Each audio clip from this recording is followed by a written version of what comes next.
I'm happy to welcome to the stage Bob DeLuca, the Executive Director of the Centers of Excellence for IT Modernization at the General Services Administration, Tim Gribben, the Chief Financial Officer and Associated Administrator of Performance Management at the Small Business Administration. You can sit right next to me, Tim, if you want to. Kevin Mahoney, the Chief Human Capital Officer and Director of Human Resources at the Commerce Department. And all the way down on the far end is Andres Segal, the Chief Technology Officer at IBM Federal. Gentlemen, thanks all very much for coming today. We have a lot of ground to cover in a limited amount of time, so I think what I would like to do is, I'll start with you, Tim, pursuant to this idea of action and not words. Tell me about the journey that you and Maria wrote, the CIO at SBA, and your colleagues are on, and tell me about the collaborative effort that it takes in order to do IT transformation for delivering for small businesses and citizens, and not just for the sake of doing it. Yeah, so I have to say, I want to start that in the past, the relationship between the CFO and the CIO at the agency was not always the best, which was, it was more of the thought from the CFO side was, you're spending a lot of money on IT and I can't really figure out where that's leading us. It seems like a lot of money going down the drain. But Maria and I have a really good partnership. It's very transparent, and there are a number of initiatives that we are undertaking. So one thing is that the financial system used to be in a data center inside of our network.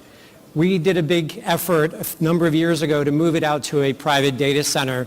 And then because SBA has a more IT distributed environment, as I'm the owner of the financial system and we have programs that own other major systems, there was a disconnect between an agency-wide look at how we do IT security as an example. We implemented our own products. We went to the SBA is piloting the CDM in the cloud. We embraced that and we implemented that in our system. Now I was looking at how do I get out of our data center and move into the cloud. The original thought was we would go into a cloud-like environment and just do more of a lift and shift. But in working with Maria and our other IT partners within the agency, I have another idea, and that is the software as a service. That's something that's going to work, I think, better for us. What it means for me is looking at what gaps do I have. How do I need to change business processes not only within my office but across the agency in order to get away from some of the custom interfacing that we've had to do for a financial system?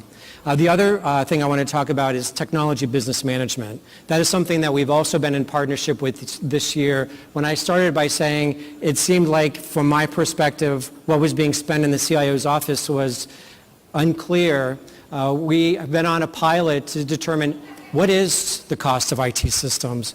That's created a partnership because there are things that we have to change in order to be able to make TBM something that's affordable, something that's automated and repeatable.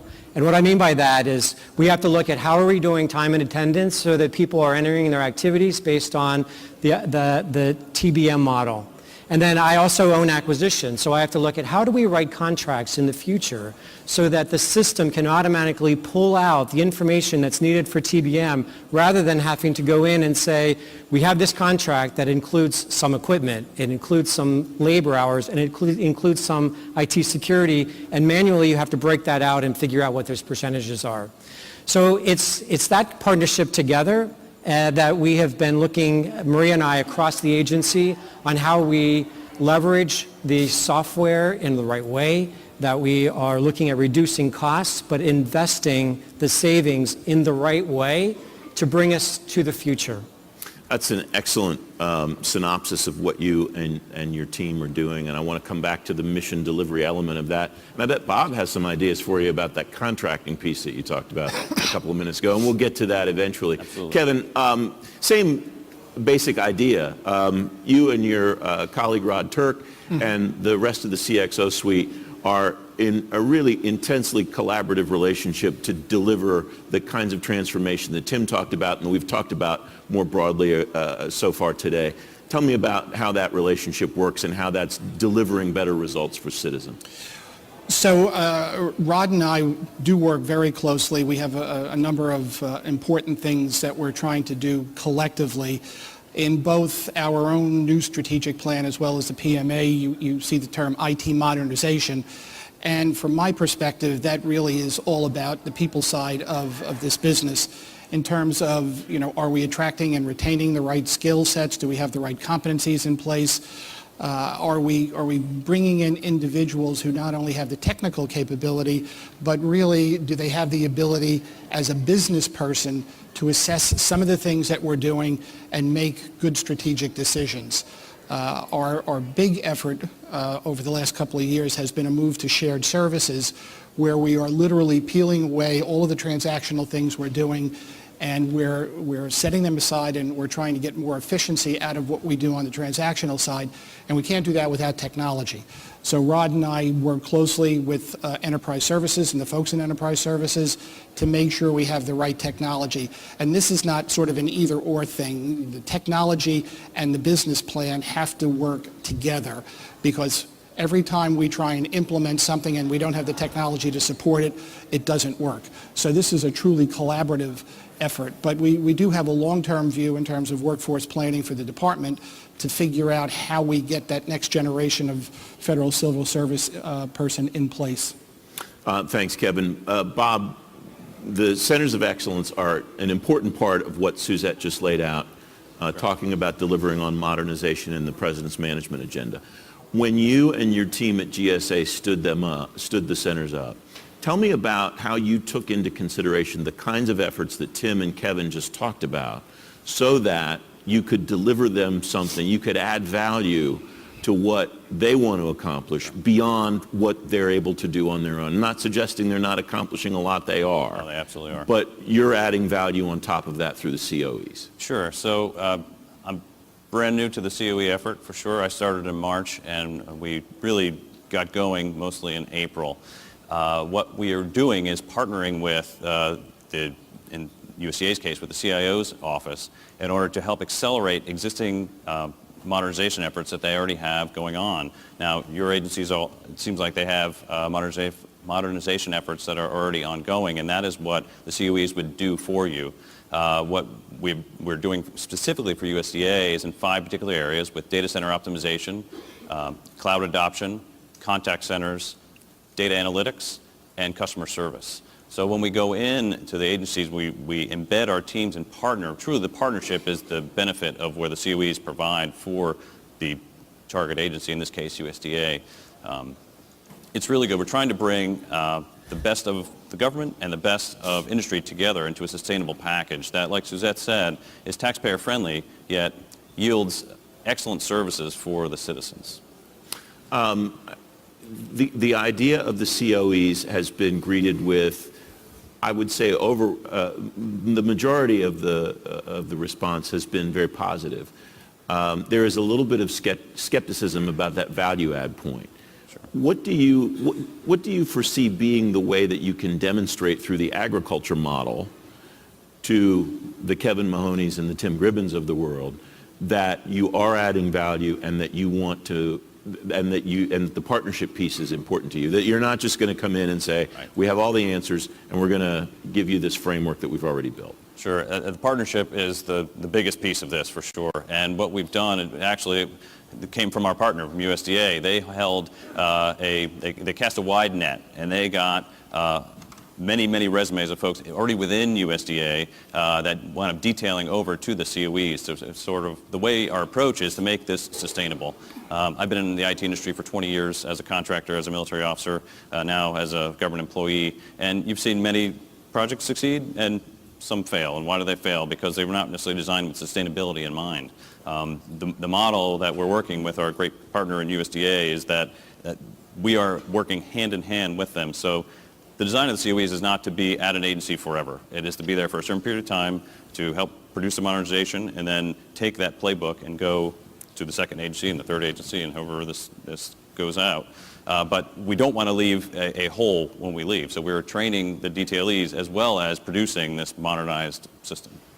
Anders, there's a word that came to mind as Bob was talking about what their goals are. He mentioned sustainability, but replicability strikes me as something else that's important, given what Suzette talked about shared services and the effort that's been underway in that area for a number of years at the end of the Obama administration. Tie those two words together for me from a technology perspective, the idea of sustainability and the idea of replicability in a public environment like the federal government. Sure. Well, while each agency has a number of nuances to what they're providing, there is definitely a little bit of overlap as far as the services that they provide to the citizenry. In the case of USDA, it's farmers, producers, ranchers, and the like. But we want to make it so that it is not 100% changed when we go to the next place, right? So we're trying to make sure that the systems we design can be used, and then the playbooks that we create are not so rigid that it's an exact carbon copy the next time, but is a framework in which we can adapt to the next place that we go. Thank you for that. Andres, what do you see in what we've heard so far today that strikes you as maybe the best place to dig in? Where can agencies deliver action, something that's tangible to citizens that Tim and Kevin can take back and apply to what they're already doing? They've already undertaken these modernization efforts. They're not starting from scratch, but to really accentuate or turbocharge what they're doing now. Well, that is a great question. I think we often think in terms of moving workload to the cloud, adopting some of these new digital transformation technologies. So digital transformation is rethinking the business or the mission in terms of how can you actually make it more valuable from the terms of the end user or the mission owner.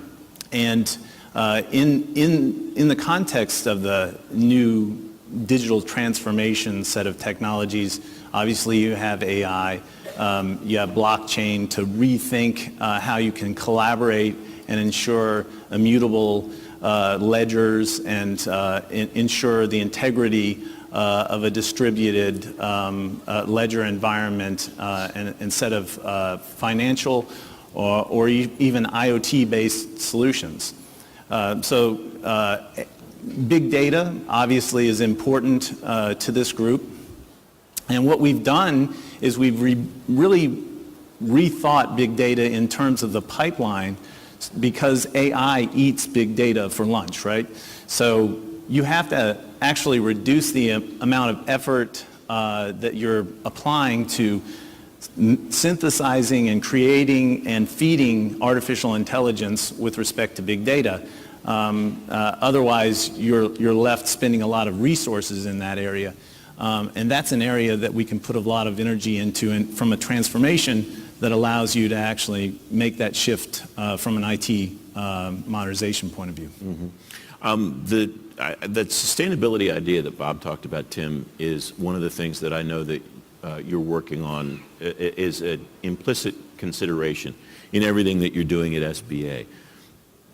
How are you going about that, and how does sustainability and the importance of it connect to the way that you're trying to think about how the people that you're serving, small business owners and prospective small business owners, will consume the services that you're trying to provide them? All this modernization is great, but if it doesn't wind up making whatever the process is that someone's trying to navigate through SBA better, then it strikes me that it's really, there's not much of a point to it.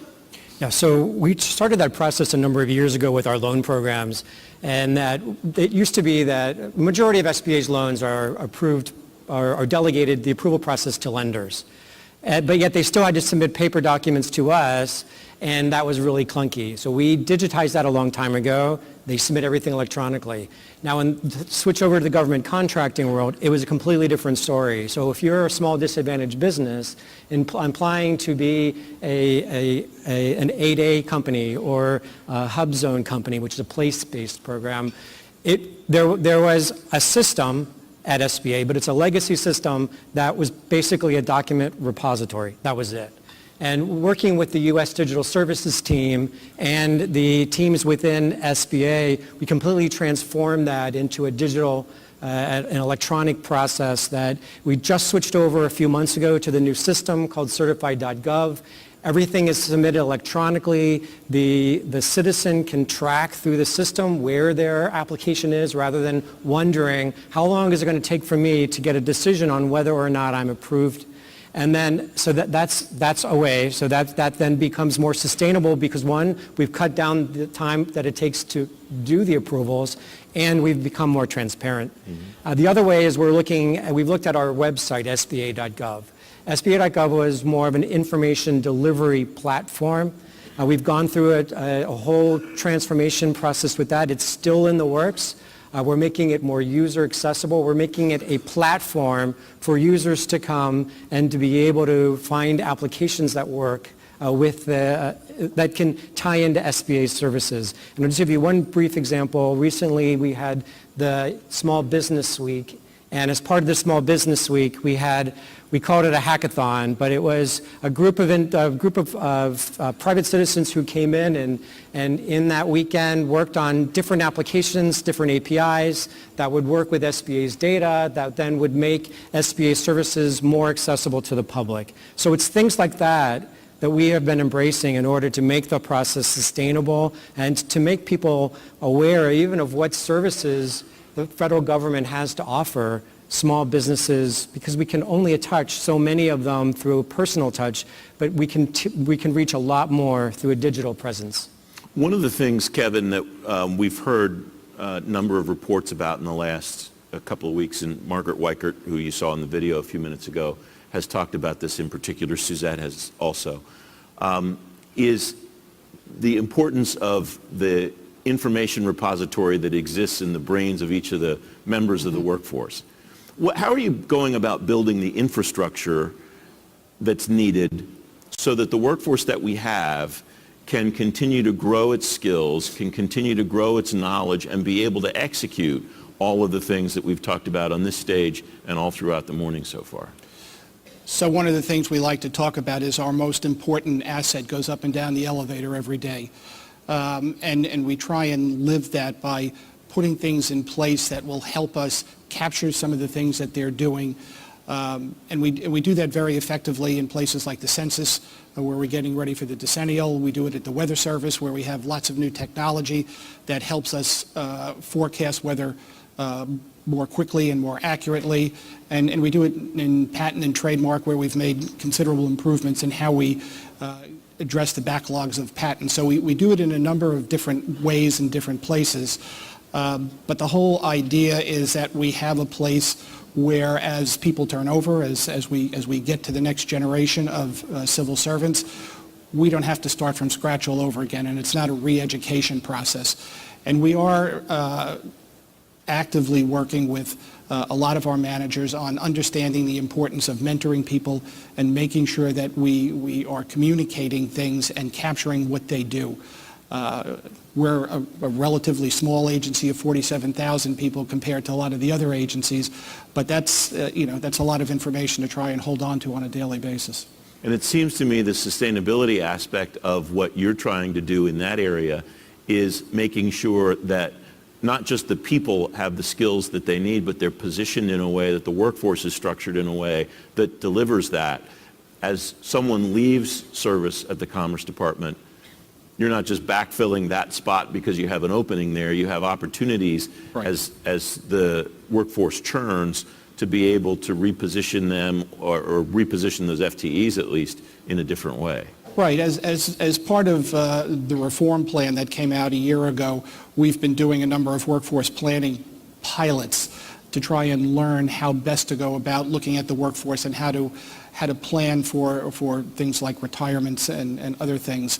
But the whole idea is really for managers not to just replace people when they leave with what they just lost, because frequently what they just lost is not what they need to go forward in the future. And having that conversation with them on a regular basis and getting them to think a little bit differently is challenging. And for all of you out there who manage people, you know exactly what I'm saying. It's easy just to say, I just want to replace what I just lost, while your mission may have changed substantially and you don't need what you just lost. Mm-hmm.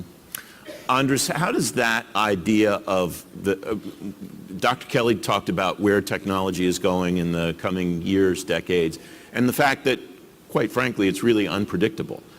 How does that impact the way that somebody like Kevin does his job in building a strategy for what the workforce should look like 5 years from now or 10 years from now, when we're not even maybe sure what those people will be doing? How do we think about technology in that way? And again, this all has to come back to delivering the service that the citizen expects and that the citizen's paying for. Right. I hate to say a dirty word, enterprise architecture.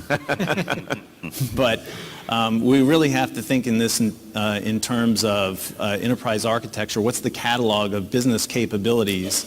Where are we in our IT modernization process? And what does the technology landscape look like at the current point in time? And what will it look like moving into the future? And how do you align that technology data set with the requirements of the skills of the organization? Giving you an example, today we talk a lot about moving to the cloud, but we've done very little to help skill up, train folks around continuous agile DevOps deployment. We still have many policies in this environment that are focused on waterfall lifecycle, but we have a whole workforce that is coming out of colleges and want to be part of this process, who want us to be more agile, who want us to adopt more agile, roll-forward, cloud-based technology approaches. We're going to have to get into that phase of cloud deployment and development and adopt those skills and change our policies to make that, to lower the friction. Mm-hmm. Bob, Anders just said one of the things that if we were doing the old magic word, I think the bird would drop down, and that is, boy, I'm really old if nobody got that reference. Wow. He talked about where we are in the IT modernization process, and Suzette said, and a number of other people have said in this administration, the IT modernization process is ongoing. It's never going to end. And I'm not sure that I've heard that as many times in the previous 12 or 15 years that I've covered the federal government as I've heard it in the last 6 months. How does that idea inform what you're trying to do through the COEs? That Sure. Tim or Kevin and their colleagues are not going to get to a point where we're now modern and we can stop. Right.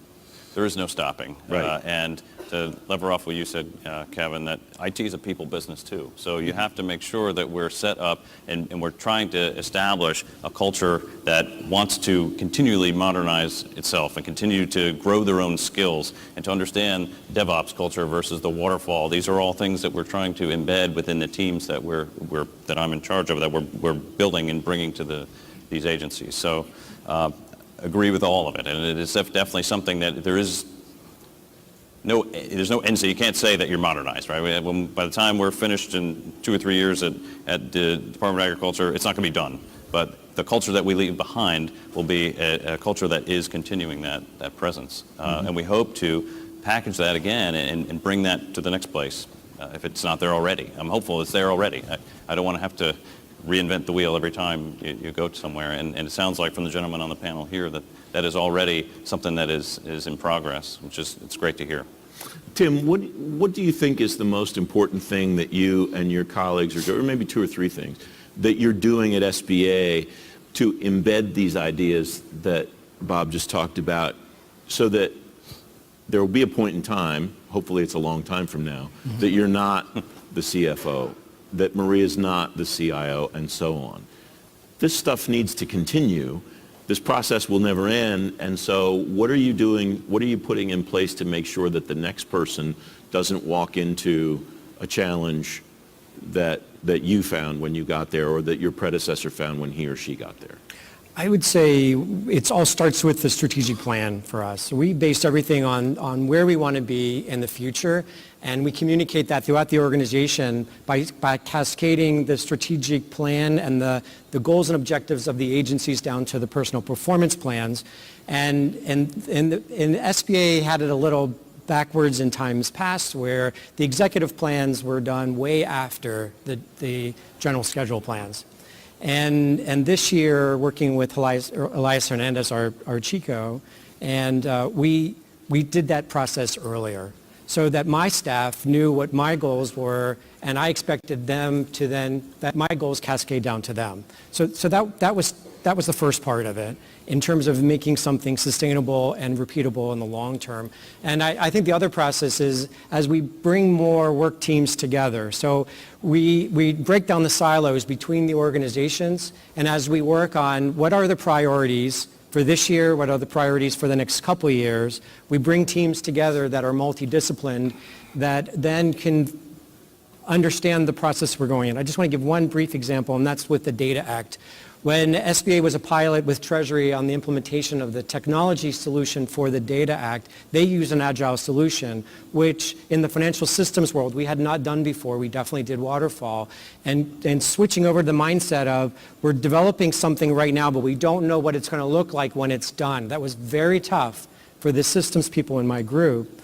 But by working on a project with Treasury, they understood at the end of it, it was a much better way for that development process, because we ended up with a better technology solution in the long run than we would have if Treasury had implemented the solution they thought they were going to do in the very beginning, which we were able to show wasn't really going to work for agencies. So I think it's that. It's those incremental projects. It's making sure that enough people are involved from all levels of the organization, and that it's carried forward through the strategic plan. Kevin, I want to come to you with the same idea of what you and your colleagues are doing to embed this, but I don't want to give me a lightning bolt answer to Andres's point a few minutes ago about maybe the government doesn't always understand how to do something like this. How did you get around that, and not just the procedures, the acquisition procedures and so on, of getting people to understand agile development, but the worldview piece of it too? Just a real quick thought about that, if you could. A quick thought about how did we overcome that? Yeah, because that's been a challenge for just about every agency that's tried to take it on. We took that on by really, we broke it down into its components.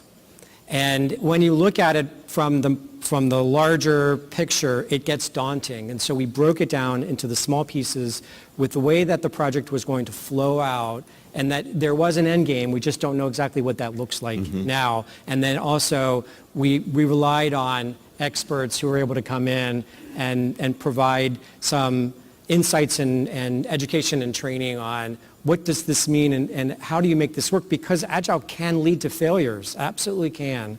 And so I'd say it's breaking into small projects and then getting outside help. That's excellent insight. Thanks very much. Kevin, this idea of embedding these ideas so that when you and your team have moved on, these things still continue and don't have to be rebuilt. So I think part of our challenge is that we live in a world that's constantly shifting. Leadership changes on a somewhat regular basis, and sometimes goals and objectives change on a regular basis. What we've tried to do is to make sure, at least at the SES level and then the next level down, we're constantly communicating what the objectives of the department are. We know that we're going to experience a certain amount of transition, but we're hoping that, by keeping everybody informed about what we're doing, we're building in a capacity to understand the history but be ready for the future. So we want a group of managers that's capable of literally changing on the dime, so that if somebody new comes in and has a different idea and all of a sudden the mission shifts, we're able to respond to that. And keeping the history in place is important in an institution like the government. I mean, history sometimes will keep you from making a mistake over again. So it's important to do that, but at the same point in time, you want a group of people who are actually looking beyond that and beyond the future. We have just a couple of minutes left. Andres, I would like to get your final thought on that idea of goal setting, that clarity of goals. It strikes me that that's tremendously important in any kind of an IT transition especially. Yeah, within IBM, we have adopted a new career model that allows you to actually incrementally take steps toward milestones. We've adopted digital credentials. So there's always going to be something to learn and change and adopt within an organization, both from a skills and experience point of view. Ultimately, what's important is your ability to be able to apply those skills successfully in the organization. Agencies aren't going to know at any one time what the perfect set of skills and processes or practices are going to be in place, because there's always going to be a change in a technological shift in play. But if they implement an agile process, like the one that we've implemented within IBM that allows you to incrementally adopt new skills and measure that analytically over the breadth of the organization, then you can tell where you need to make some changes, shifts, and what the situation is with your current organization, where their gaps are. Bob, we have about a minute for a final thought. We have a pretty good sense through the PMA of whether Tim and his team are successful in delivering better services to their citizens. Same thing for Kevin. What's the measure that you and your colleagues will use to determine at some point in the future whether the COEs have accomplished what you wanted them to? One of the measures for me will be to make sure that as we transition out and away from an agency, that they're able to continue to function and do this work on their own. I don't want to create a situation where they're reliant on my services. If they're reliant on my services and the team we worked with, we failed, right? We need to make sure that this embodiment is transitioned on to that team. I want to thank all of you for this conversation. As I said at the beginning of the morning, it's always exciting to hear about people that are doing things. You all are doing things and accomplishing things, and I'm grateful for the chance to learn more about it. Thank you all very much. Thank you.